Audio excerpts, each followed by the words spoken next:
Welcome back to another episode of Harmonious at Lunch, the show that fuels your business success.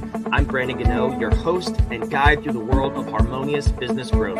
Today, we're unlocking powerful strategies with industry experts to help your business thrive. If you're a business owner, entrepreneur, or executive, you are in the right place.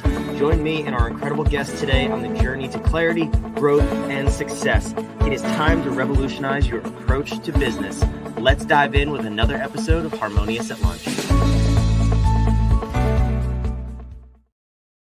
Welcome back into some more bite-sized business advice, and we got one of everybody's favorite episodes today. We're talking about cash. Who doesn't love the topic of cash and cash flow, right? Unless maybe it's not flowing, it's bleeding. We'll get into that, I'm sure. But we're talking about 7 sources of cash. And I have no idea exactly what that means, but I think we're going to find out. I have an awesome guest lined up for us today, Jay Dotson. Before we go any further, Jay, welcome to the show. Thanks for being here. Yeah, thanks for having me. Happy to be here. So 7, I laid out the topic there, 7 sources of cash.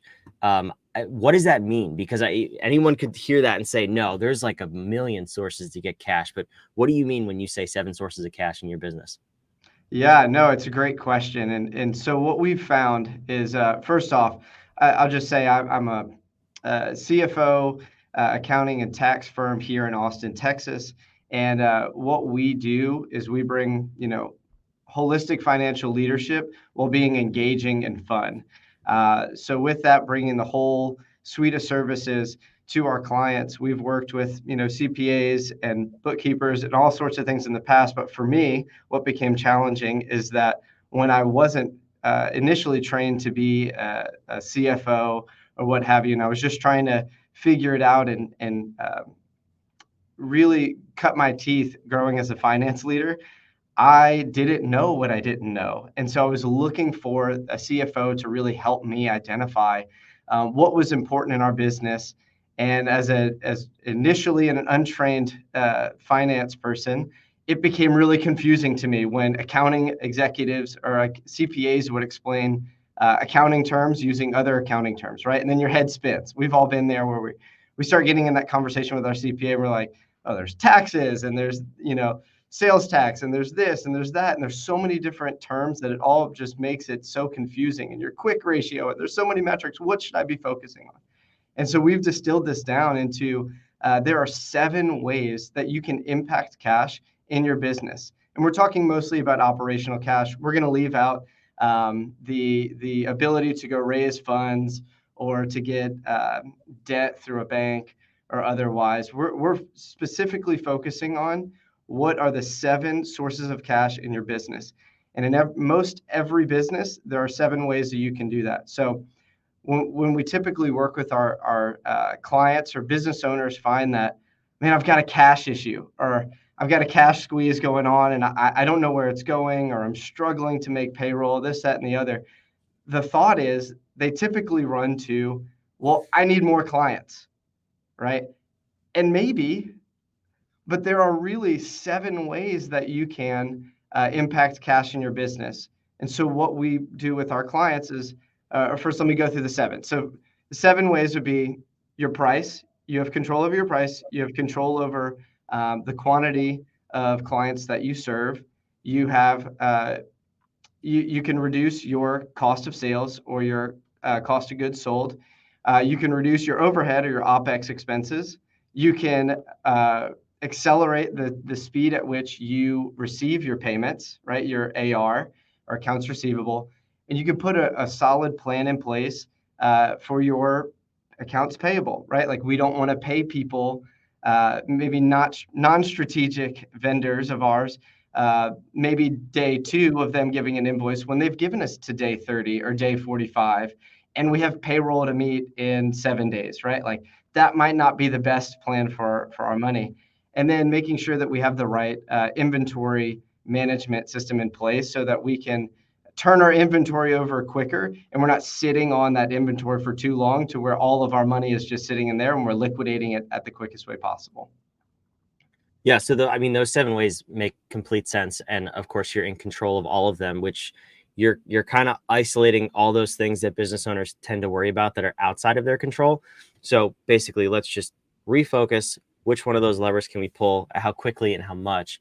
I'm curious, when people come to you to first understand them, well, I'm sure they don't come to you fully understanding them or thinking about them. Not. So what does that process look like? Let's say I come to you in that very situation and I say, Jay, it's really a struggle to make payroll. Like, I don't know what's going on. What particular things are you going to ask me for? What are you going to look at in terms of my financial documents, bank accounts, whatever, so we can get to the root cause of that problem? Because, and the reason I asked that question is people come to us for the same thing, not so much cash flow, but they're like, I need more time. Like, I just don't, I'm always in my business, or maybe I do need more leads. And we're like, the problem might not be what you think it is. So That's right. your process to identify that problem. Yeah, absolutely. So, first and foremost, the baseline of any of this is having solid financials. And so many six-figure, seven-figure business owners think of finance or bookkeeping as either an afterthought or something that is a necessary evil that they must do for compliance, for taxes, etc. And they're not using it for decision-making purposes to grow their business to the next level. And so what we do is first and foremost, we have to have the baseline of solid financials. And so what I recommend all business owners do is if the best use of your time is probably not in bookkeeping, right? If it is, or I should say, you can make a whole lot more money if you're not solely focused on that and you're doing uniquely what you can do to grow the business, which in a 6 to 7 figure business is likely off the skill sets of the owner, which is oftentimes marketing and sales, right? So we identify the baseline is what's going on in your financial statements. Can we validate it? Can we ensure that these are in fact correct, and we can use these to project out into the future to create the desired future outcome that you have, right? So that's the baseline, and we must first have that in order to then build upon how can we impact cash flow in any of these ways, knowing that the financials are correct. So with that, we've got a whole calculator for the 7 sources of cash that allows you to quantify what is the value of solving any number of these problems. Because the thought might be, I need to go get more clients, but it's exponentially more powerful for you to have to increase your prices so that, first you have to justify increasing them. You can't just be able to increase them willy-nilly. But to be able to justify that increase, it is exponentially more powerful for you to control your price over just going and get more clients, because you have a cost of delivering that client as well. So we've got this entire calculator that walks people through how to quantify what is the value of increasing your price by 1%. Does that 1% increase might lead to a 10% increase in profit margin? Well, that would be massive if you could do that, right? Whereas a 1% increase on your quantity or client volume might be a 3% increase or a 5% increase in profit margin. Does that make sense? Absolutely. And real quick, I'll pause. I want to respond to that because it's such a valuable insight. You mentioned the calculator, which you had said you were going to give at the end of the episode, but since you talked about it, I tossed it on the screen here. If you're curious about it, it's also in the show notes down below, so you could check that out, 7sourcesofcash.com. So Jay, thank you for that. But yeah, absolutely. Yeah, that's one of the things that I hear from people a lot. They say, I need more sales, I need more revenue, whatever that is, whatever the conversation is that they think they need. Right. And then we kind of go through from the operation side. On our side, we say, okay, if we were to, let's just say, double your business, you want to increase your business, you want twice as many leads, twice as many customers. If we did that, what does it look like? And we'll go through every area of your business. And we say, what does that look like on your bottom line, on your profitability? And then they come to realize, oh, that actually is going to put them further in debt because their operations are such a mess that they're losing money, or they're barely losing money now, maybe barely making money. But Right. As you increase volume, that actually increases and magnifies inefficiencies. And when that gets to the bottom line at a 50%, 100% increase in revenue, it actually turns into a loss. So right. that knowledge and understanding of being able to point out to people specifically, no, this area will get you the biggest impact. Yep. I'm sure valuable for a lot of people. Where does that cross the line between accountant, CPA, and CFO? Like, why are people not getting this information from their CPA? Yeah, it's a great question. And I think that's the frustration that a lot of business owners have, right? They may have an outsourced bookkeeper, maybe a bookkeeper on staff, and they're, have a CPA that files their taxes for them. And oftentimes people have the perception of, well, my bookkeeper, my CPA's got this, or they go to them looking for that help and find that they're just not equipped to do it, or they don't have whether the skill set or the data available to them in order to do that. And it's just not the misconception about CPAs is that they are they're supposed to be doing that for their business, when a lot of times, and maybe some CPAs do that. However, the vast majority of CPAs, their goal is to file taxes, right? Their goal is to take what you did, take your data, make sure it makes sense, fits compliance, file the taxes, right? Whereas they might not be working on tax strategy as much, right? So, and that's the misconception, that they think my CPA just helps me save on taxes. Maybe some of them do, but what we found is that the vast majority of them don't. And even more of them don't help actually come in and help make the strategic decisions in terms of forecasting cash flows. And so when a business owner is met with the challenge of, I'm struggling to understand, how can I go and add a marketing director to my team, and what is that going to do to my cash flow? Well, the CPA and the bookkeeper are likely not equipped to do that. So that's where a fractional CFO can come in and be able to put together a model that forecasts all these sorts of what if scenarios for you. Let's take the same example. That if I bring on a marketing director to my team, what do I expect that to do to my revenue? And conversely, what is that going to do to my operating expenses, right? And being able to forecast that over time so that you feel really comfortable moving forward with that decision. And so I think that the fractional CFOs and finance leaders are uniquely equipped to be able to help in those manners. So is it more about just understanding a CFO is really looking forward, and Forward, yes. a bookkeeper looking at really the past in most cases, right? Exactly. Yeah, that's exactly right. And so it is their job to focus on the past, and to be able to make sure that everything is categorized right and put in the right buckets and all of that. But as far as the future looking aspects, all of your goals and dreams and aspirations, those things live in the future. And so that's where we spend all of our time working with business owners, so that we can help make their future become a reality for them, and set the plan in place for them to get there, as well as holding them accountable. So we provide that executive level leadership, decision making, and accountability along the way, to ensure that all parties are being held accountable to the goals that we've set forth, and so that we're able to make sure that comes to pass, and that you are able to realize some of those goals. I love it. So CFO stands for Chief Future Officer. Is that what I'm hearing? I love it. Maybe terrible joke. No, maybe we should coin it. Maybe that'll work.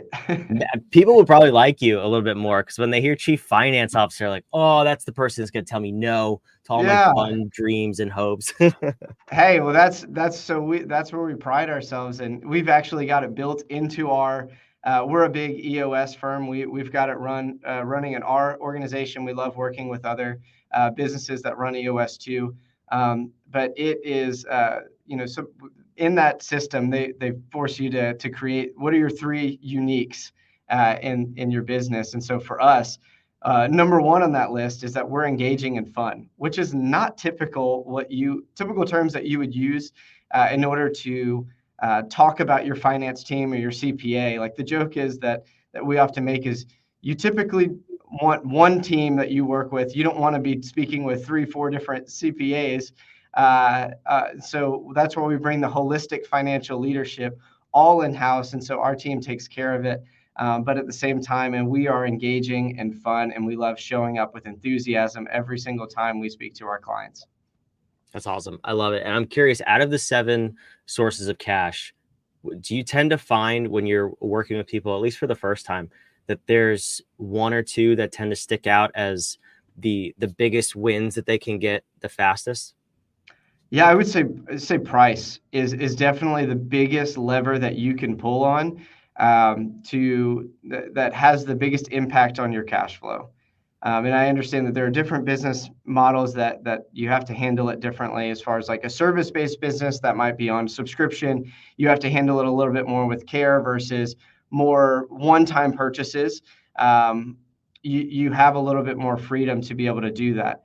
But with everything over the last 4 years, everybody's experiencing inflation, right? We're all feeling this at the grocery store. We're all feeling that as business owners. Employees are coming to you asking for raises because they also are feeling it at the grocery store. It all, makes sense. But oftentimes when we work with business owners, we ask, when's the last time you raised prices? And for some of them, it might have been 10 years. It's just always been this way. And it's a lever that people have a lot of fear around because there's a lot baked into, are people going to actually pay this? And I don't know if I can, if I've got clients that have been paying this for years, how are they going to feel whenever I raise prices? And so it becomes this challenging thing. And so we work with them to create a solid pricing strategy that isn't just sticking your finger up in the air and saying, let's try to figure out maybe people pay this, maybe not. But really doing a competitive pricing analysis in order to come up with what might be the best pricing solution for you, as we see that as the biggest win for clients and creates the greatest impact to the bottom line. I don't know if you know this, but the old lick your finger and what's the Yep. price today tool, that's the most commonly used in It small business is. owners and I entrepreneurs. believe it. I believe it fully. So yeah, please don't do that. That's awesome. That makes sense though. And it's one of those things where when you really think about it, like the easiest way to put it is if I raise my price 10% and everything else holds constant, I've basically just increased my profit 10%, which is Massive.